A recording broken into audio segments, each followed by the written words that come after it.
ए भैया, सुबह से कुछ नहीं खाया है, कुछ दे दो ना, मेरी छोटी बहन बहुत भूखी है। अंकल, भगवान तुम्हारा भला करेगा, प्लीज कुछ खाने को दे दो ना अंकल, प्लीज। ए, चल हट यहाँ से। पता नहीं कहाँ कहाँ से आ जाते हैं ये लोग। शाम के 6:30 बजने को आए थे। अहमदाबाद के एसजी हाईवे से सुनहरा सूरज दिन की आखिरी रोशनी को बिखेरे जा रहा था, और दूसरी तरफ ट्रैफिक से त्रस्त लोग सिग्नल में व्यस्त होते जा रहे थे। तभी व्रज अपनी साइकिल लेके ट्रैफिक सिग्नल पे पहुंचा। साइकिल की एक तरफ डिवाइडर पे बहुत सारे वर्कर्स और उनके परिवार वाले बैठे थे। साइकिल की दूसरी तरफ एक ट्रक आके खड़ी हुई। वो लड़की व्रज की साइकिल को छोड़ के ट्रक की तरफ चली गई। शायद उसकी भूख बहुत बड़ी थी। अब उस ट्रक वाले को लड़की का मांगने का अंदाज पसंद नहीं आया, या फिर वो लड़की का अंकल बुलाना उसको पसंद नहीं आया, पता नहीं।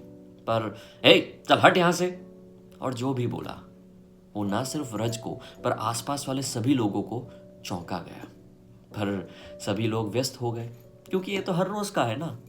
पर व्रज की नजर अभी भी उस ट्रक ड्राइवर पे थी। नहीं, कोई खुन्नस नहीं थी। व्रज की नजर थी उस ट्रक ड्राइवर के बिल्कुल हाथ के नीचे रखे हुए उस स्टिकर पे। उस ट्रक के स्टिकर पे लिखा हुआ था, बेटी बचाओ बेटी पढ़ाओ।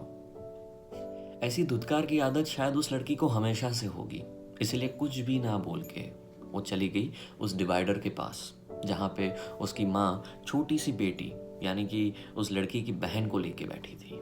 वैसे तो व्रज को ऐसी सब चीज़ों से ज़्यादा फर्क नहीं पड़ता था, या फिर ऐसे मांगने वाले बच्चों को पैसे या कुछ भी नहीं देता था। पर आज कुछ अलग हुआ।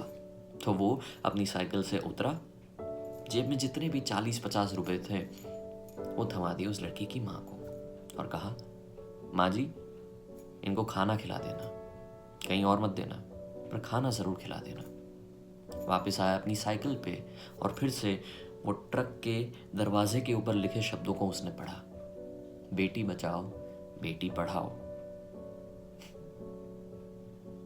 पढ़ा तो तब सकेंगे ना जब बचा सकेंगे। तभी उस ट्रक से जो रेडियो था उसमें से एक आवाज आई, ओरी चिड़ैया नन्ही सी चिड़िया, अंगना में फिर आ जा रे।